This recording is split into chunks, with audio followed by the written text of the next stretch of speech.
sports and date night on a Friday night before a big ride tomorrow. Tomorrow's plan is 150 miles, unsupported for as long as possible. And Jess, how far do you want to go with us? Because Barbara and I are planning on 150. Well, I'd like to go 150, but I just am not up to that distance right now. So Yeah. probably 100 for me. Yeah. So, Jess works every other weekend, and she works, 40, 50 hours a week, and, Barbara's retired, and my schedule's pretty flexible, so I get the miles in, and Jess will do what she can. So, date night, Friday night, this is what we're doing. We're making sandwiches for tomorrow morning. We're going to make some bottles for tomorrow morning, and then we're also going to set up what we make for breakfast, but we're going to do it tonight. That way we don't have to cook it in the morning. All we have to do is use a microwave, and boom, boom, boom, we're eating it within minutes. And then we're going to bed early, Yeah. because that's what you do on Friday night when you have to wake up early and ride 100 or so miles in the morning. Yeah, so it's 7:24 p.m.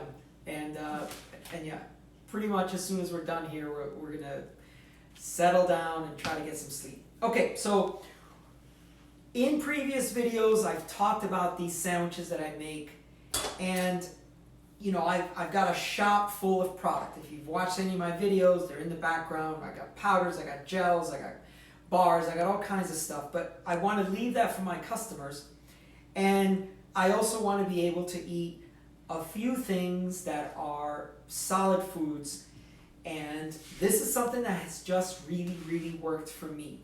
On the 200K that we just did, 1,000 of my 2,600 calories came from sandwiches. So what we're going to do is basically... I went grocery shopping today, and at the grocery store, they didn't have any of the mini slider buns, so I had to improvise. Yeah. And I ended up getting these hot dog buns, so we're making our own sandwich buns by just cutting these in half. That's right. So the real recipe calls for Hawaiian rolls, but you decide what you want to use. Bread is bread. I just like the fact that it's already in a small bite-sized portion. It's got a sweetness to it, and the saltiness of the ham and the cheese, and these contrasting flavors are really good when you're on the bike for hours upon hours. Yeah, and the bread all mushes up when it's in your pocket anyway, so it doesn't really matter if it's a hot dog bun or a slider bun. Ugh. Exactly. So what we're going to do is we're going to make 4 jam sandwiches and 4 ham sandwiches, okay? And basically, they're already split, so we'll just split those open. And I like ham from the deli. If you don't want to buy from the deli, you buy it somewhere else, that's great. I like it from the deli, and honestly, I just buy whatever ham's on sale. So sometimes it's the honey, maple, sometimes it's Black Forest. Doesn't matter.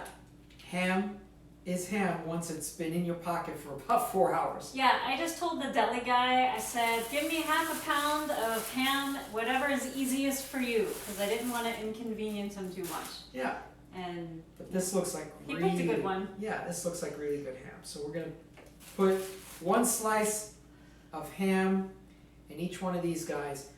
Now, the assembly line is basically every single sandwich has cheese, so that's the easy part. And then half of them have ham and half of them have jam. Now you do a little bit of prep before you start. So Jess has already made all of the, she's taken the aluminum foil and cut it so that we have even size wraps, okay?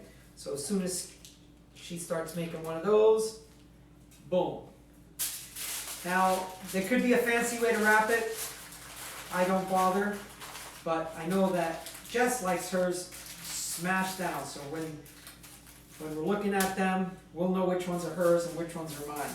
Now, before you get too far, I strongly suggest that you start marking these.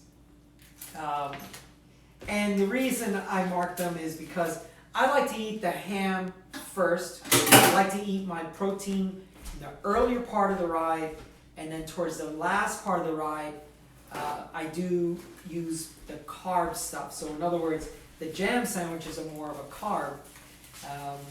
This ham sandwich is more of the protein side of things. So I'll eat the ham sandwiches first, and then I'll eat the jam sandwiches towards the latter part of the ride. All right, so this one's a Just Special, so what we're gonna do is we're just gonna mash it nice. And you know, she's used a saucer before. So let's just do that. And it works because it gives it a nice even press. I mean, look at that. That's perfect. Doesn't that look Yeah, and amazing? you can like stack them on top of each other and then stuff them in your jersey pocket, and it looks so nice and neat. Because I try to make my jersey pocket look nice and neat, because if you can't ride like a pro, you can at least try to look like one, right? Right. Well, and you're a Virgo, so. Yeah, that too. All right. Okay, so I'm doing the jam sandwiches, and for these ones, I like to make a little divot in the bread. I make like a little bowl just by pressing it in, and that way it can hold more jam, or at least it might help keep it from squirting out everywhere during the switching process, although probably not. It can get kind of messy. All right. So we've got, those are the two Jess ones because they're nice and flat, and maybe I'll do one as well. Oh, you already got some jam going on. Yeah, I've been busy over here. You have been. I've been talking too much. All right.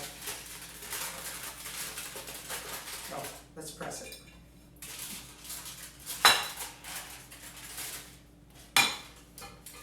Perfect. Just one of these.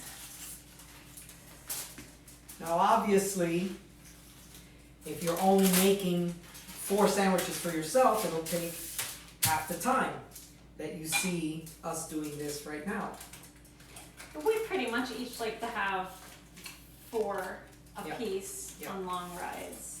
And then at the end of the ride, I usually have 1 or sometimes 2 left over. And that's always nice when I get home in for my ride and I'm starving and I want food right now. I'm like, oh, I have this leftover sandwich, and it goes down really easy. And I can't remember which one this was. Oh, it's jam. It's jam. So here's the thing too. Now I was giving someone else some advice earlier today. Thomas Southbound, something like that. And we were talking about nutrition, and he was struggling with, I struggle with it. And I said, well, what do you struggle with? What's the hard part?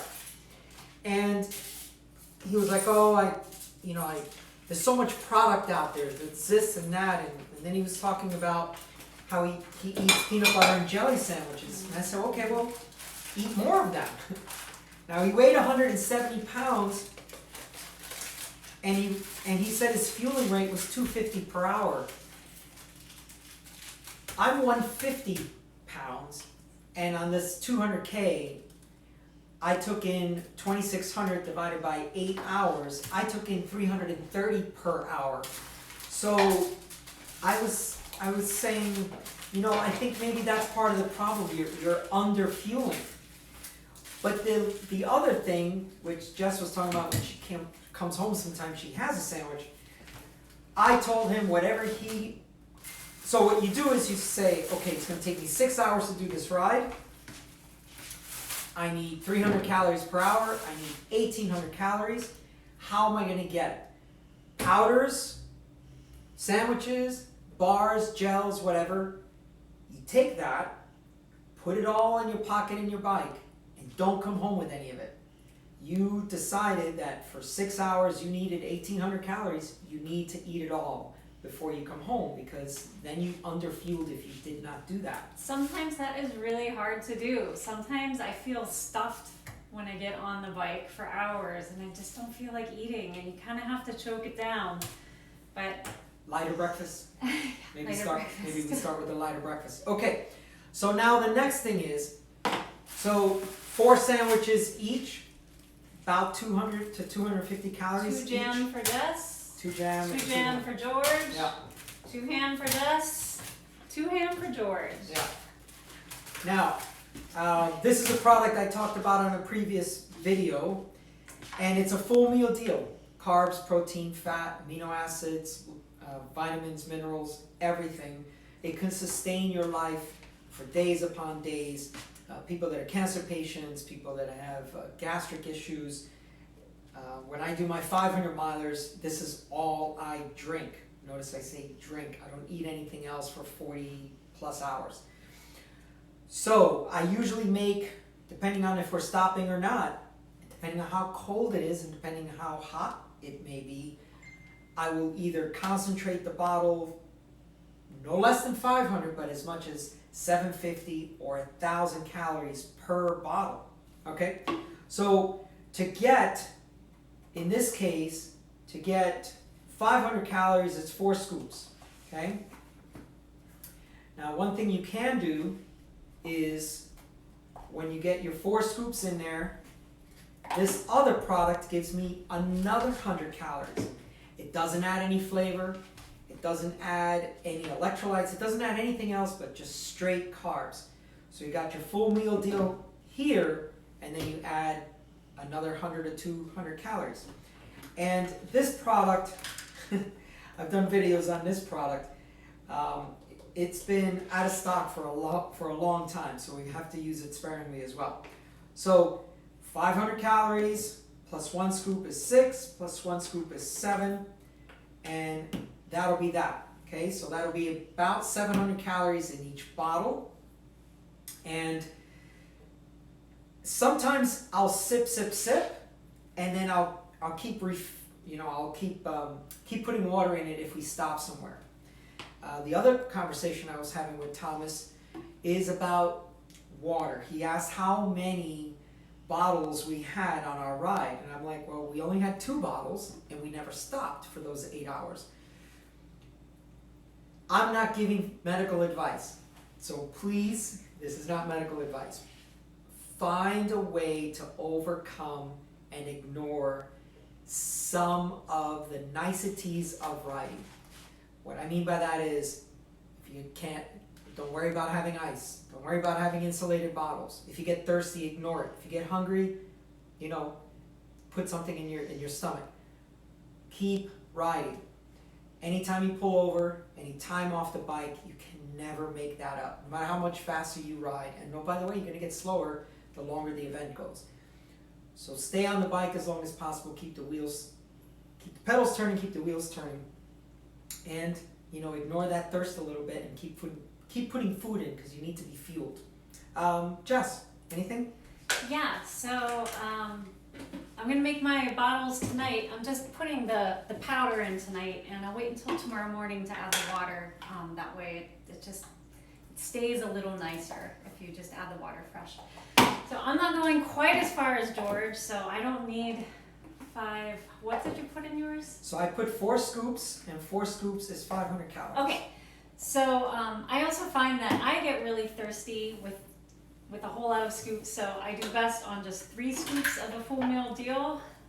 Any more than 3 per bottle, and I get really, really thirsty, I think, just because it's so concentrated.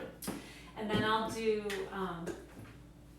1 scoop of this guy, and that'll give me 500 calories per bottle.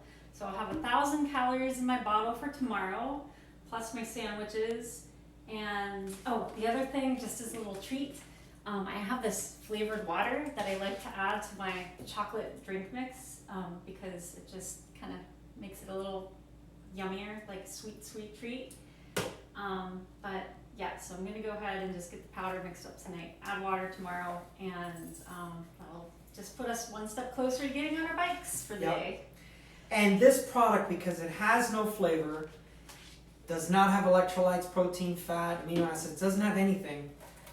It's just a straight carb. So if you choose a flavor that you want, add it to that powder mix, and now you've got in this case, orange clementine all day long, or blue and blackberry. And that's what it tastes like, and it tastes good. The one I'm using is pomegranate, and I'll mix that with chocolate, and that sounds pretty good, like chocolate and pomegranates. Yeah. Seems Yeah. like they would go together in a confectionery sense, so why not in my bottle?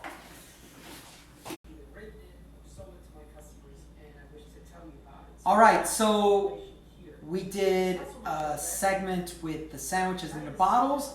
Now we're setting up breakfast for tomorrow. It's 7:44. We'll start the rice now, and as we are doing our prep for bedtime, the rice will be done. We'll shut it off, and we can put it in the fridge. And then in the morning, all we have to do is scoop it out into a bowl, make the eggs, and I mean, you got breakfast in about 2 to 3 minutes max. Okay, so really simple to make rice if you make your life simple. Get yourself a rice cooker. That's what these things do. You push start and you walk away, right? So what we're going to do, or what I've already done to speed the video up, is I have filled the water to the right level. Pop that in there. There's my serving of the rice for 2. I love a lot of salt, so we're going to put some salt in there. And then, how about this for a butter tray? Isn't that the coolest freaking butter tray? Some cool person must have bought that butter tray. Some cool chick found that butter tray. So everything in this house gets butter. Oops. You know what? I'm going to set that aside because that fell on the counter. So everything in this house gets butter.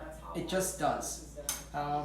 If you're afraid of butter or fat, please don't. It's very, very healthy for you to eat animal fats. Okay, so now we just close that. We push start, and that's it. All right, so if you're a busy person and you have a really busy schedule at night, you got the kids, you got to put them to bed, you got to read them a book. This is a very quick breakfast that you can make the night before. You just put the rice in there. You may already have some leftover from your dinner, right? So maybe you have some leftover rice. In the morning, what we do is we grab a bowl, put some of that rice in there, put some maple syrup in there. The real stuff. We don't get that cheap, like, artificial maple flavor. No. Real maple syrup. And when you were in New Hampshire, did you get real maple syrup up there? Oh, tapped right from the tree. We sure did. Okay, not right from the tree, because it takes syrup from like 500 maple trees to boil down to like that little container size of syrup. Oh my goodness. Yeah, really? it's super concentrated, but yeah, there's nothing like it. It is so amazing. That must have been amazing. So, recap. Maple syrup, salt, more butter, and then we take a couple of over easy eggs so that the yolk is still nice and soft. Put that on top of the rice and just let that yummy yolk just run all over that rice. Now, here's the thing. I've had some viewers say, oatmeal's my thing, and nuts and berries and all this stuff. Hey, listen, if that works for you, please keep using it. It doesn't work for me because that's fibrous. You have to watch all that fiber in the morning. If you eat that, it takes several hours for you to digest that. Now you're on the bike. So you don't want to eat, especially like Cliff Bars and stuff like that. They have a lot of fiber. You don't want to be eating that stuff because, what if you have to go, right? That's a very inconvenient thing. So when I do 100 milers, 150 milers, I don't have to go to the bathroom because of something I've eaten. I can wait till I get home in the beautiful comfort of my own home. So this is a very quick breakfast to have. It's full of carbs. It has your protein. It has your good fats. And yeah, it's very satisfying. And think about small portions because you need to digest that before you get on the bike, or most of it, and you don't want to be bloated when you get on the bike. So anyway, that's breakfast for tomorrow, and now it's time to start settling in for the night. So that was date night. that was Friday night date night at my house. This is what Jess and I do on a Friday night. Pretty boring, but this is what we like to do. So anyway, thanks for coming along on the journey with us. Please like and subscribe. We'll see you up the road.